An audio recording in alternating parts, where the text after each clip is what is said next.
All right, guys. So the next Enlightenment philosopher that we're going to take a look at is this guy named Adam Smith, and this is going to be mostly about economy.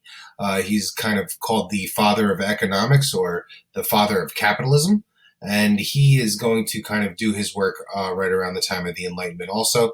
And some of the Enlightenment ideals that we've been talking about over the course of the last few lessons are kind of seen here in some of Adam Smith's economic policies and ideas. So we're going to try to take a look and see if we can see where economics and this Enlightenment philosophy kind of collide. One of his statements was, "No society can surely be happy of which the far greater part of the members are poor and miserable."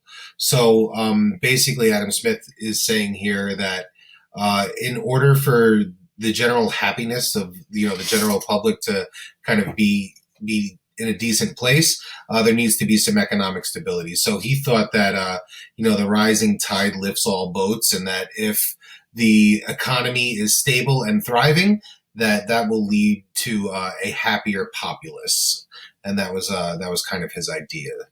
So just to keep in mind, this is a thing. I'm going to fly right through this, and you can pause it and take notes. Although I'm sure I'll ramble, well enough for you to have time to take the notes and listen.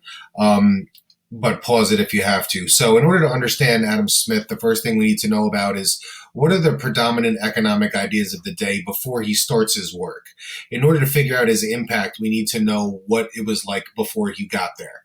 So, mercantilism or mercantilism, you will hear it referred to as either, is the economic system of the time, and it's based on a couple of things.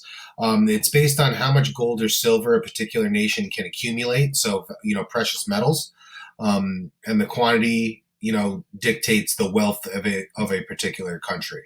The other thing that mercantilism is known for is government regulation. So government's involvement in economic function, meaning that a hallmark of mercantilism is the government kind of taxing, heavily taxing and limiting imports and maximizing exports. So the whole idea is that you are sending out and selling way more stuff than you are bringing in and buying.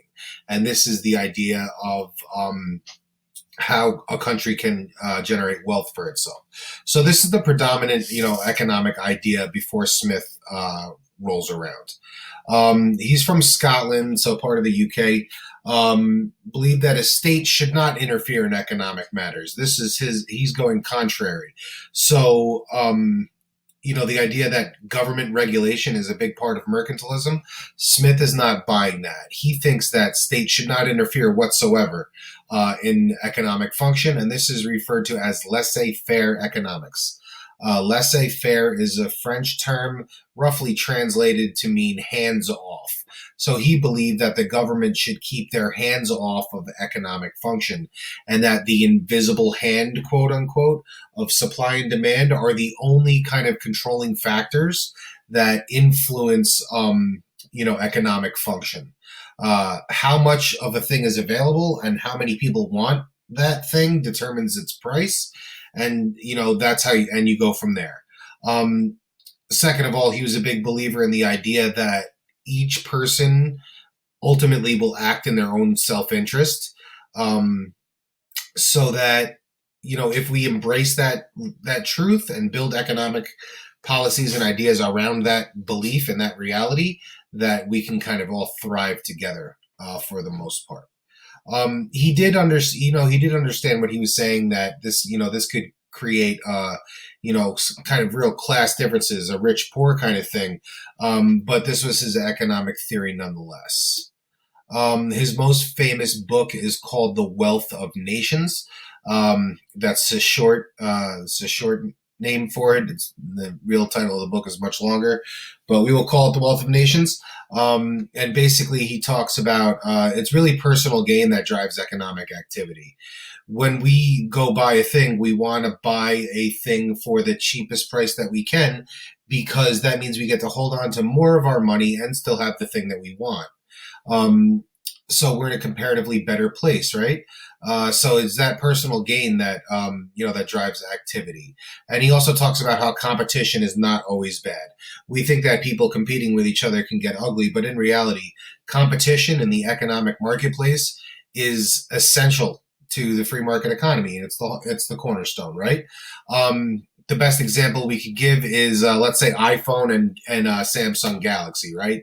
If there was no such thing as Samsung Galaxy or no other smartphone whatsoever, and the only smartphone in the world was an iPhone, Apple would not have a lot of incentive to make it competitively priced, and they would not have any incentive to improve it over and over again all the time. And the reason is because you have nowhere else to go, right?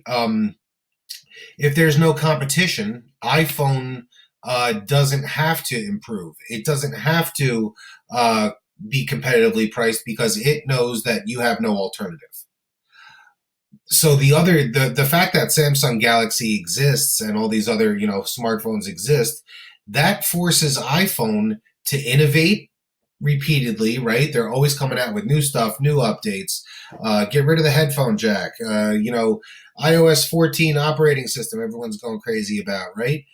So they're continually innovating, and that's because they have to make sure that they are a more desirable product than their competition, right? The Galaxy.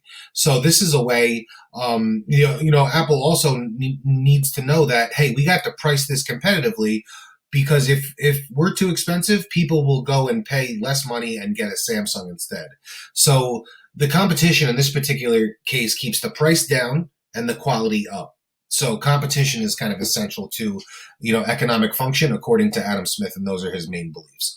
So it's important that we know who Adam Smith is, and where the Enlightenment ideas collide with economics here, I think is really back here, where Adam Smith says that the government shouldn't interfere in economics, right? And, we're coming from absolutism, where we're used to the government dictating every aspect of our life. And this is kind of Adam Smith kind of rejecting the authority of the government in this particular case with regard to economic matters. So you can see some of the parallels here between some of the political philosophy and now some of the economic philosophy. They're all kind of centered around the same principle of kind of rejecting the authority of those in power and letting things be determined by the individuals involved in them instead of being kind of dictated to them from on high. So you can see some of the parallels here. So that's Adam Smith, the economist. And make sure you check out the rest of the classwork for your asynchronous assignment for today. Make sure you submit it by 11:59. So see you guys later.